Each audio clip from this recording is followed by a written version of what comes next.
My husband and I have known each other since middle school. We're both 27 now, and I really thought that we had been through everything we possibly could.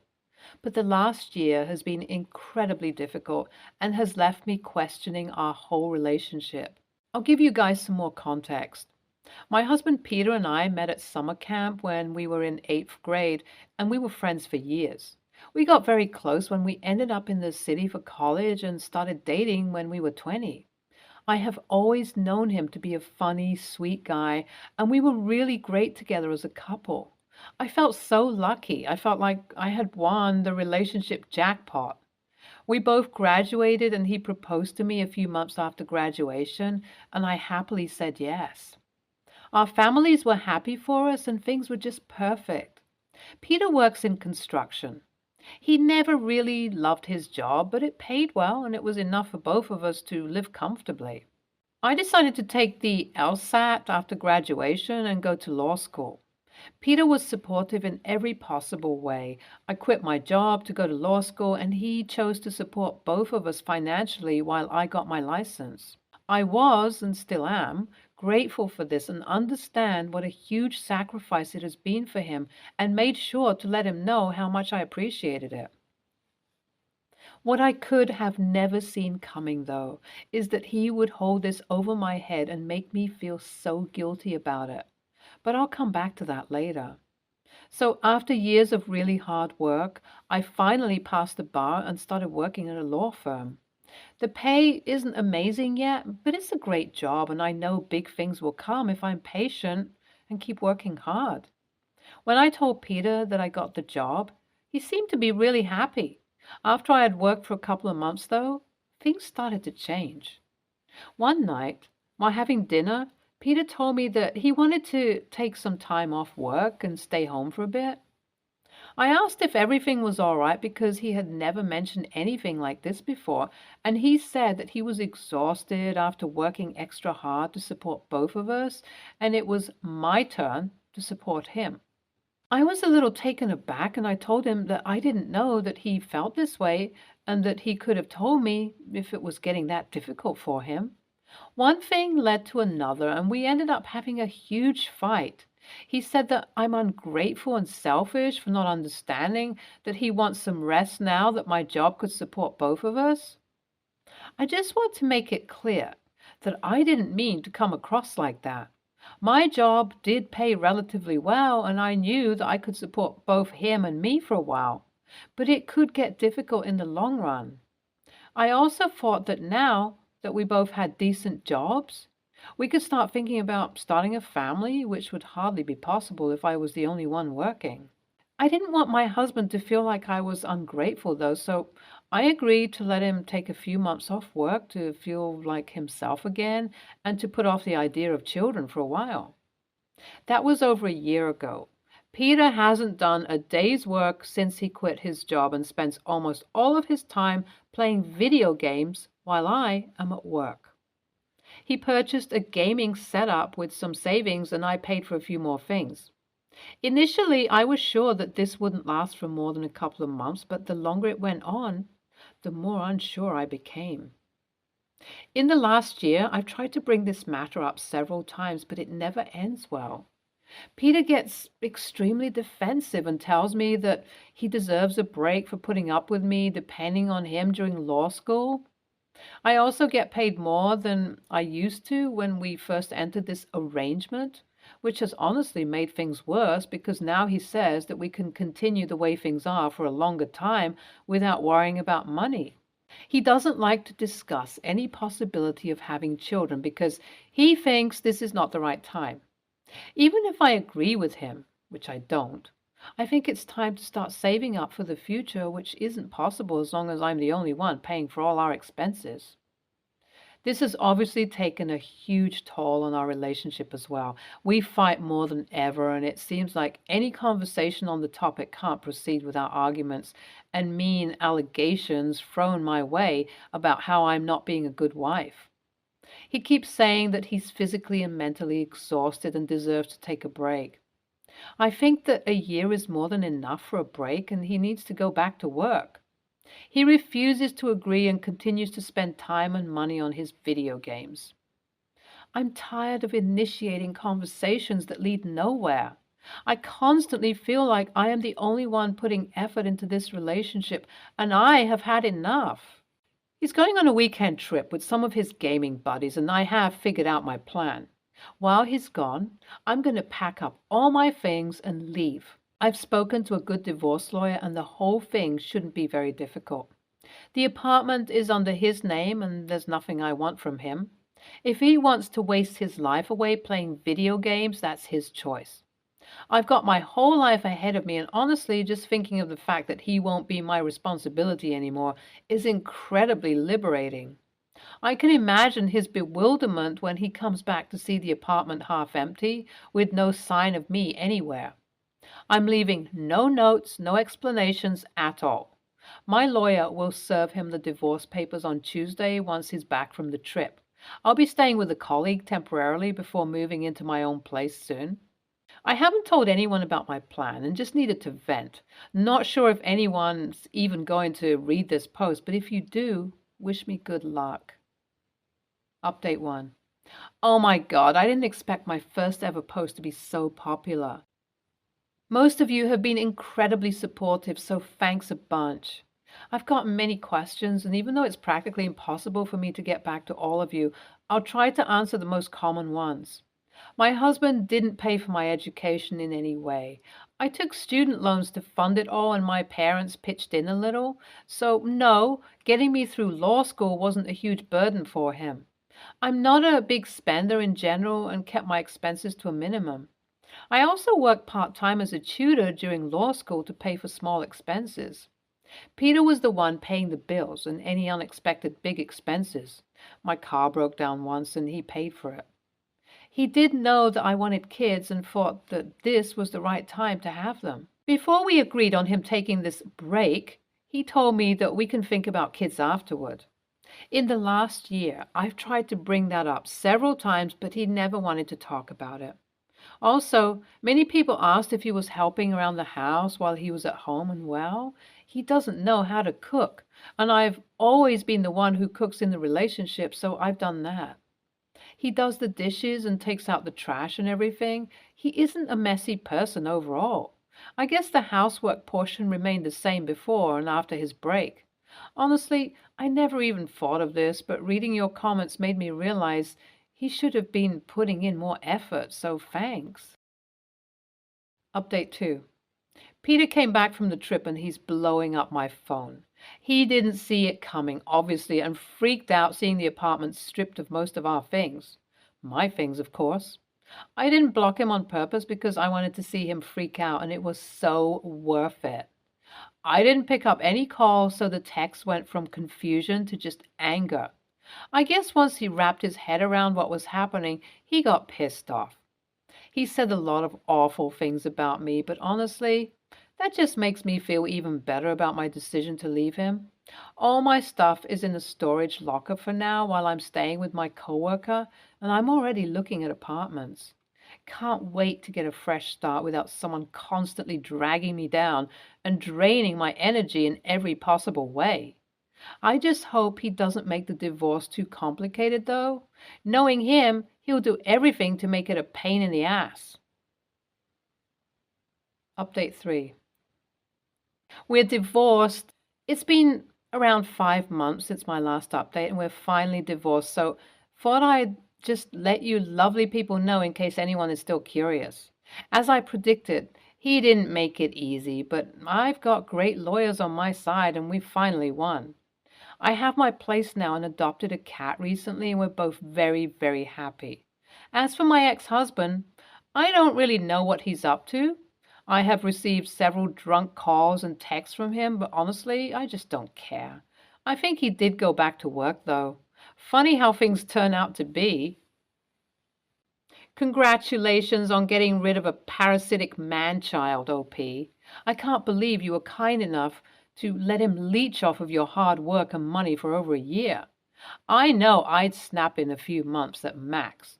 I'm proud of you for realizing your worth and dumping him. I'm sure it must feel amazingly liberating.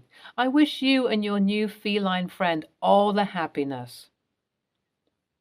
This might be an unpopular opinion, but I feel like your ex really was going through something. Maybe you should have encouraged him to try therapy or something to work on whatever issues were stopping him from working instead of just dumping him.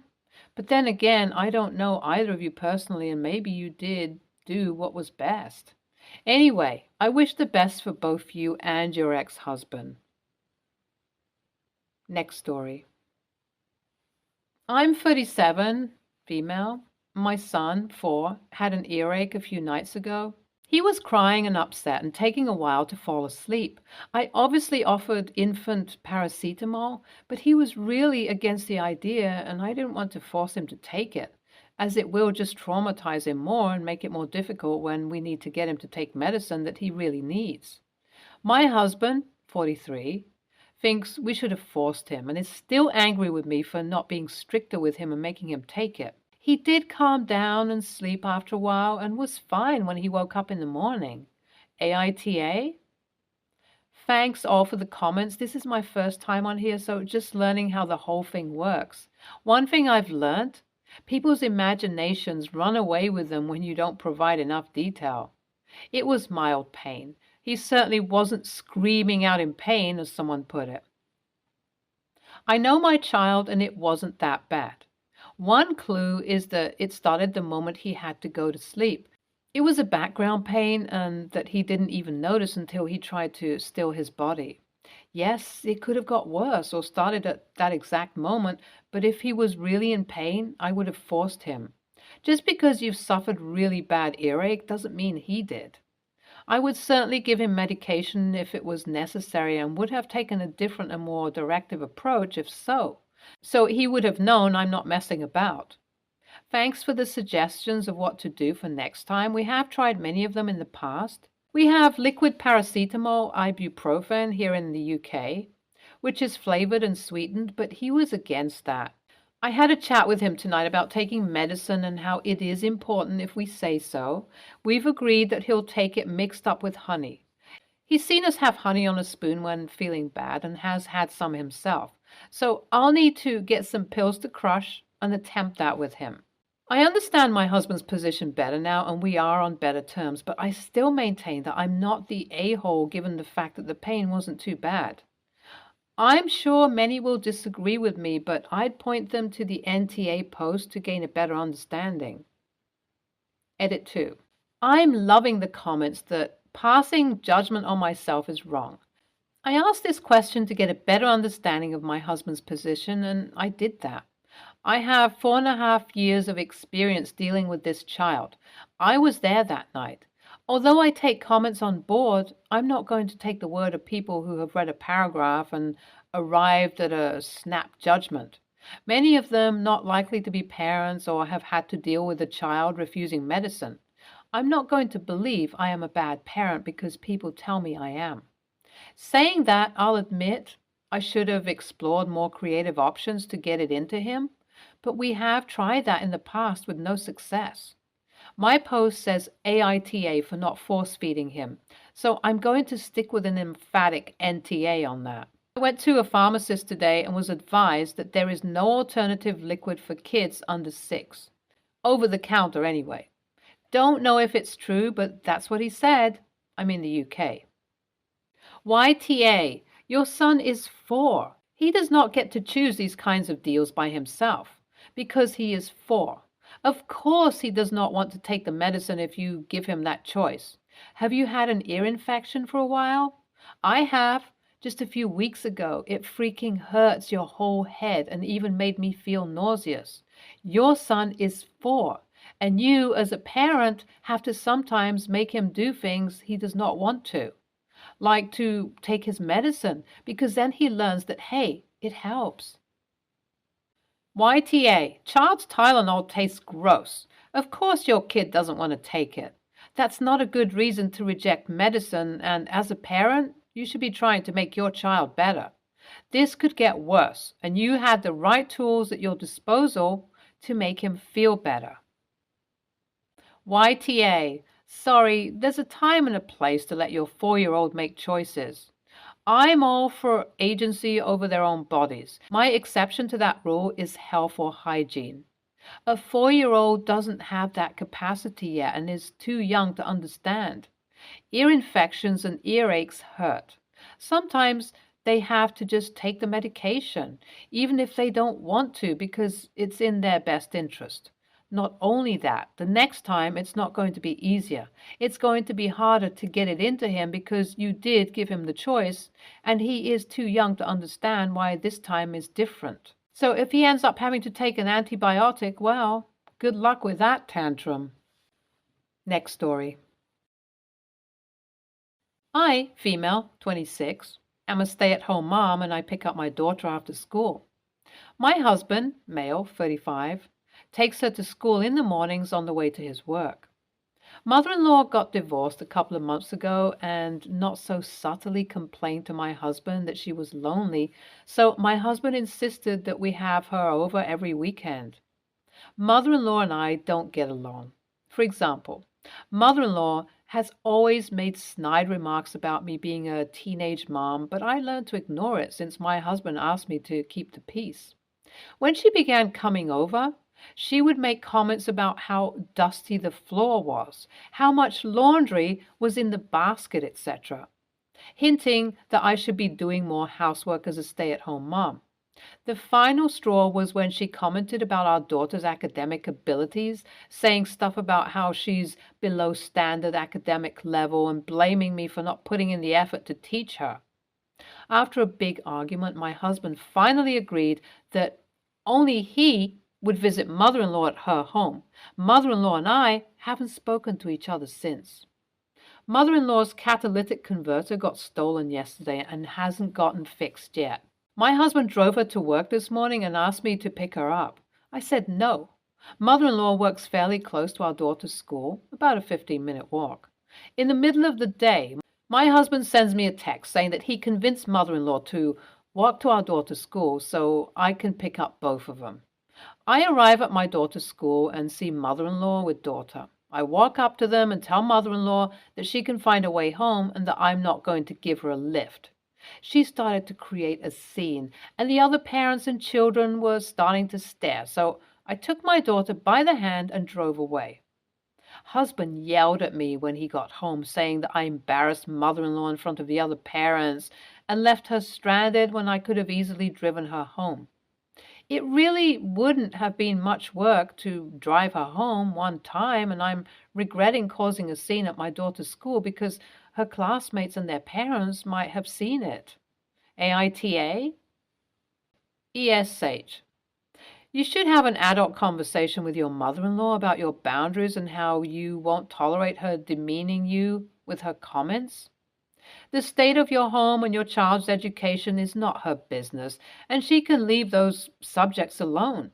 But instead, you make your point by leaving her at your kid's school without any way of getting home. I get it. She's a pain in the ass. But acting like a child doesn't help the situation. Your husband knows how you feel. He knows how his mother-in-law feels and still puts you in a position of having to drive her home. You all suck. NTA. I was going to go ESH, but then I realized your husband was an adult who knocked up a teen and then let his mother treat his wife horribly for years. You said no. He heard no. He manipulated you anyway. Your mother-in-law has spent years trying to humiliate you. I'm not going to call you an a-hole when you finally were able to draw boundaries. She knows full well what she was doing all those years. Your husband knows too. He just doesn't care. This has always been a husband's problem. He doesn't stand up for you and doesn't care that you said no. He still thinks you are a teen and he is the adult and therefore he can manipulate you. He would rather keep mommy happy than respect you. There is a reason older guys are with younger women and you are feeling the repercussions years later. You have matured and are better able to stand up for yourself, and he just doesn't respect that. NTA. You have no obligation to do favors for a woman that treats you badly, family or not. You told your husband no, and he disrespected your boundaries and tried to force it anyways. You weren't the one that embarrassed her. He did, by putting her in that position in the first place.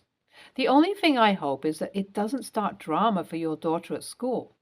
Third to fourth graders will spread that drama like wildfire, and she'll be caught up right in the middle of it. Stay tuned for more stories from our girl relationships.